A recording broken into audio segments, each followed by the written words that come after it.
In 1928, Per Albin Hansson, head of the Social Democratic Workers' Party of Sweden and later Prime Minister of the same country, delivered a speech in Parliament which would be formative for the upcoming century.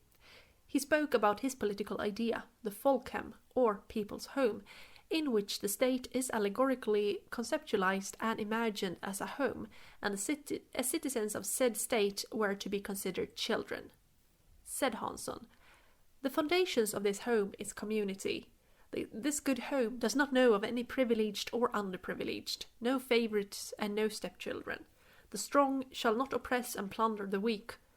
This good home is governed by equality, consideration, cooperation and helpfulness." The idea of the Folkhem really came to be the idea that political reforms would be built upon during the upcoming century. However, despite Hansson's words, the Folkhem would have plenty of stepchildren.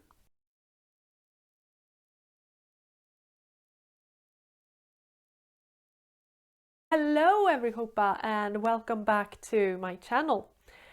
I'm just gonna start off with a little warning that this episode contains accounts of severe abuse directed towards adults and children with different forms of disabilities. And if you know that that is not your cup of tea and that that is nothing you want to listen to today, I do not judge you if you want to click away.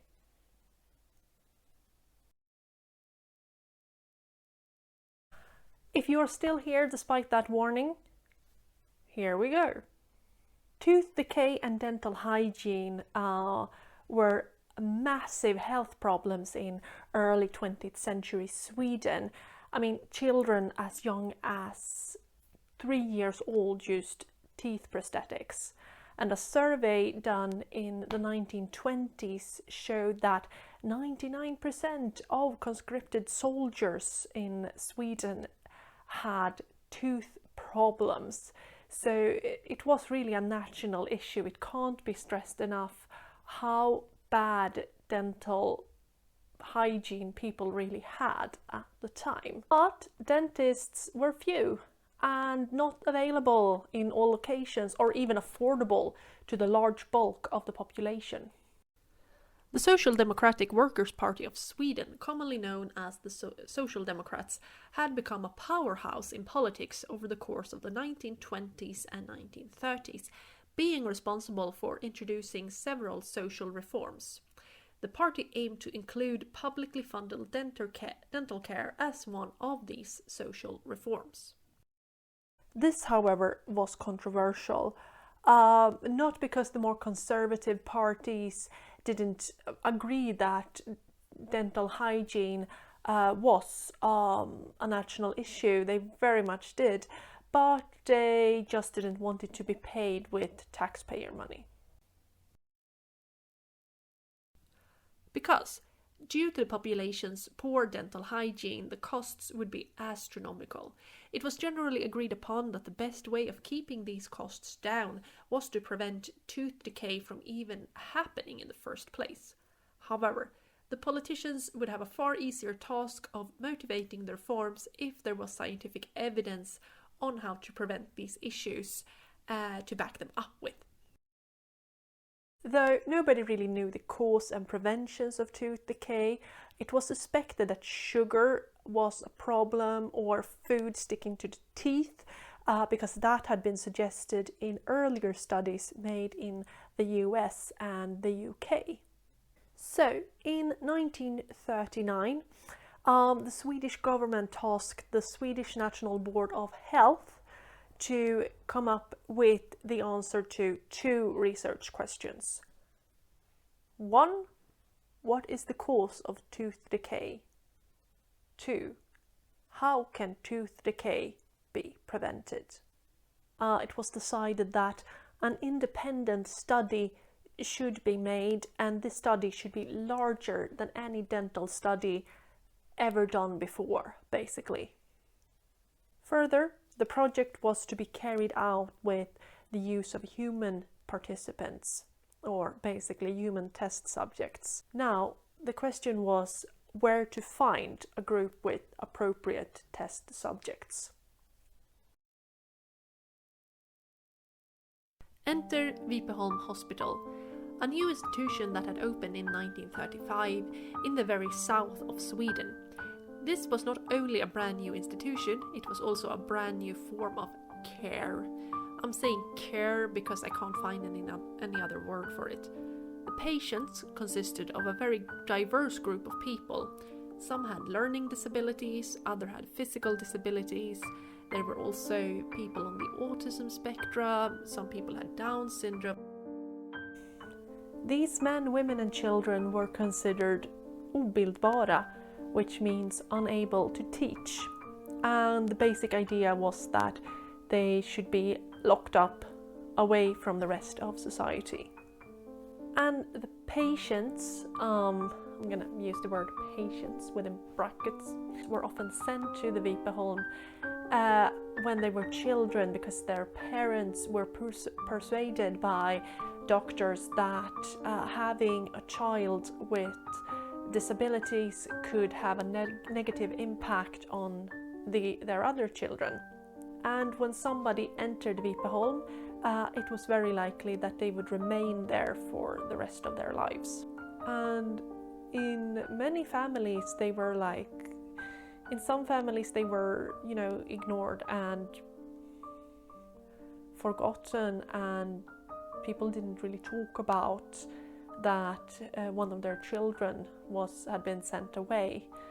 They could say, for instance, that they had 4 children and not 5, and their siblings weren't really told what happened to them. And note, the people who were sent to the Vipeholm could all have been living rich, happy and fulfilling lives if they were given a chance, which they weren't. The hospital consisted of several buildings with fence all around and train tracks going all the way in, which made it very easy for the institution to receive new patients.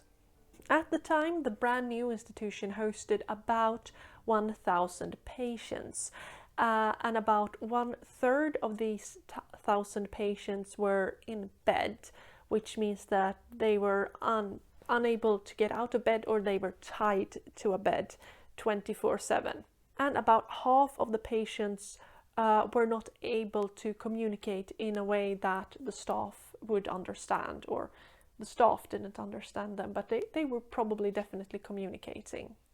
And note, once somebody passed through those gates, they were basically instantly robbed of all their humanity and stripped of dignity and respect. And once a group of people like these patients are robbed of their voices, of their humanity, of their dignity, of all respect for them, we know what's going to happen, and we all know that it's going to get worse. Head of the Vipeholm Hospital from its opening was Dr. Hugo Fröderberg, a psychiatrist. He was the king, and Vipeholm was his realm. According to Dr. Fröderberg, who was at the time considered a leading expert, his patients were unable to function within the outside world and should be locked up within Vipeholm. He had extremely condescending perceptions of his patients and is responsible for, among other things, this stinger. What is the difference between a dead and living idiot? Only their ability to move. It is very dark, but it's going to get worse. And Dr. Fröderberg had developed his own system in which he rated his patients from 0 to 6 based on what he considered their intelligence level was. And for the poor patients who received a 0 to 1, Dr. Fröderberg wrote that they were animalistic and in some way not part of the natural world. Further, the group of patients who were in groups 0 to 1 were also not given proper medical attention if they should fall ill, and their journals often show that they have a dramatic weight loss, like a really, really dramatic weight loss, and then followed by death caused by tuberculosis. And the food rationings during the World War II also hit this group of patients really, really hard. And if I still have not made it perfectly clear what type of person Dr. Fröderberg was, I can just mention that he would let patients like this boy and later man Olle write letter after letter to his mother and then just keep the letters pretending that they were sent. So, just to recap, we got a large group of people locked up and bereaved of their human rights, and they're cared for by a psychiatrist who considered many of them animals. And on the other side, we also have a government agency looking for people to perform experiments on. You know where this is going. I know where this is going. It's going to be very, very bad. But we're going to talk about it. Dr. Fröderberg welcomed the suggestion that the experiment would be carried out at his institution. Quote, "The material, meaning the patients, is unique. The lowest of them are unable to experience pain, not even if a lit match is put against their lips." To have proper statistics, researchers concluded that about 1,000 subjects were needed to perform the experiment properly.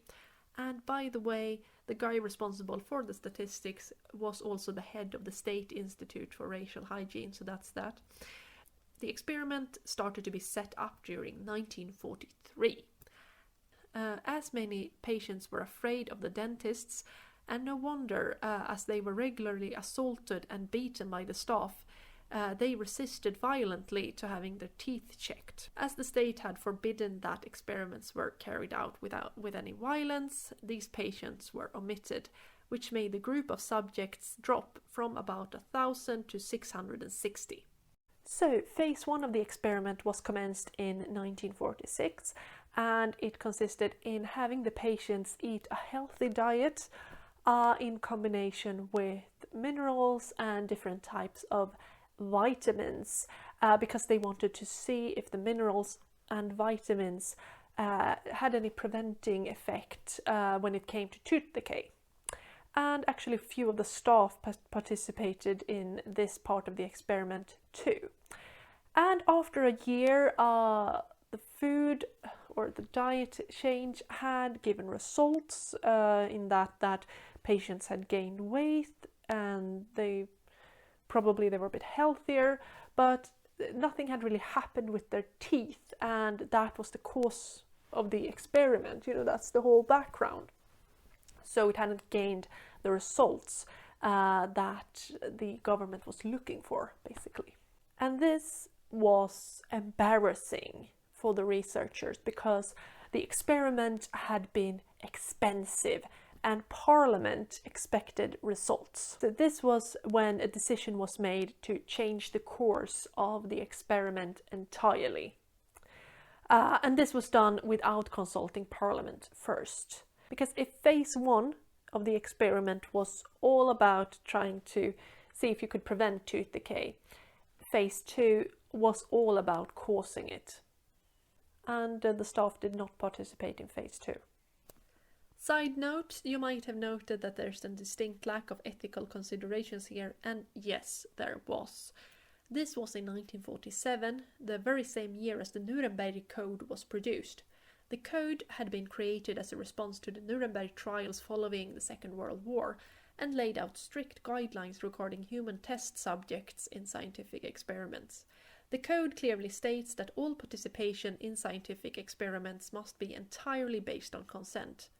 And the subjects of Vipeholm were not in such a position that their participation could be deemed as based on consent. Now, the experiments at Vipeholm were initiated before the code was published, yes, but it wasn't like they were cancelled or modified after the fact either. And sponsoring is not a new thing. It happened in the 1940s as well, because the researchers contacted the Sweet and Candy Producers Association called Chocofa and asked them if they and their members were willing to sponsor this new turn in the project. These are big companies and many of them are still around. These are some contemporary products. I don't think they had these available in the 1940s. I don't know, actually. Maybe they did.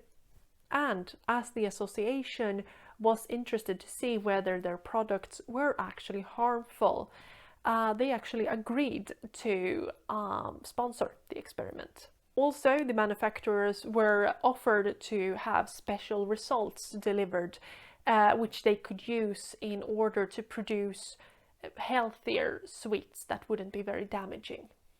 It's not only the question of human experimentation without any form of consent, it is also now sponsored by corporate interests. And as the association participated with almost as much money as the state and taxpayer money had funded the experiment with, they had influence in how it would be carried out. And we'll get back to that later. By the way, this video is not sponsored.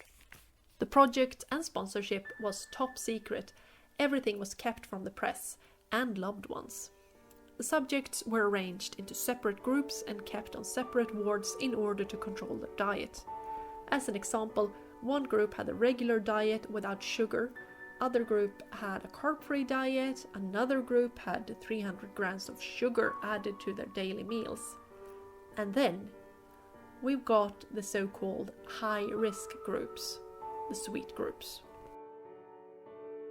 And the most infamous part of the experiment was that the chocolate manufacturer Mazzetti was asked to develop the worst and most sticky form of toffee, which would later be named the Vipeholm toffee.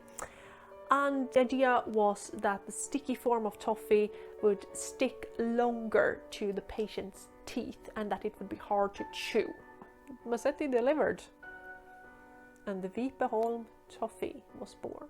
So the company developed a form of toffee that was about twice the size as a standard toffee and so sticky that it would always stay in your mouth. It would be really hard to chew and it would be really hard to get rid of as well. So for my young viewers, this is like a standard toffee. So you have to imagine twice the size of this one and even stickier. And the toffee group was prescribed 24 of the Vipeholm toffee every day. And another group was prescribed 22 of like a standard toffee so they could compare them.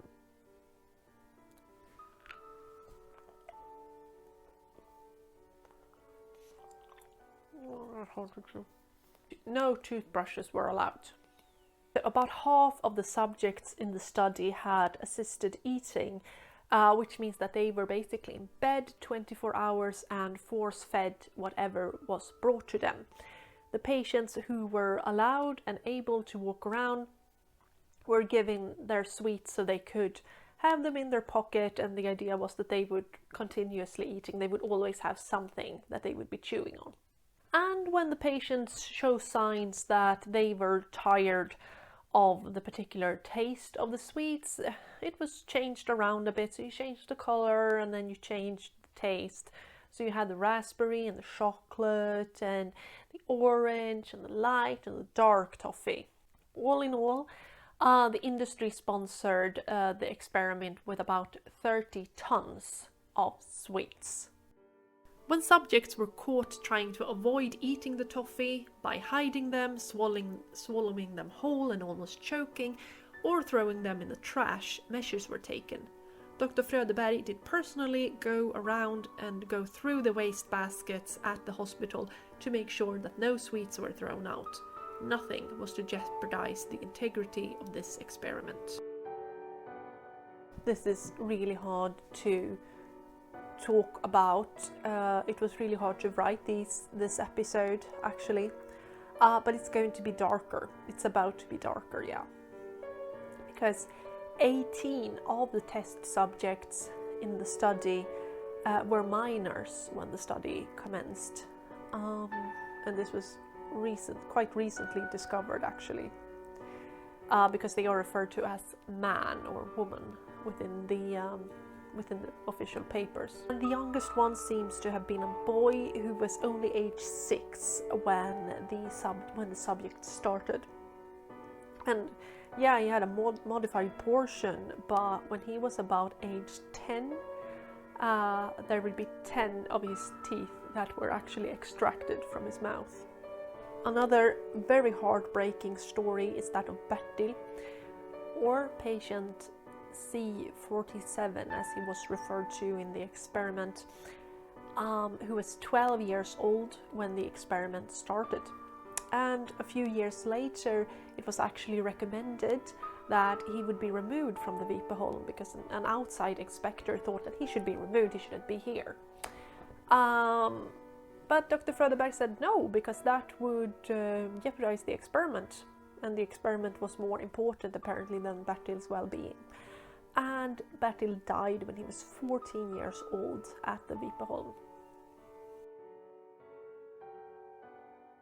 And the experiment kept going like this until the summer of 1951.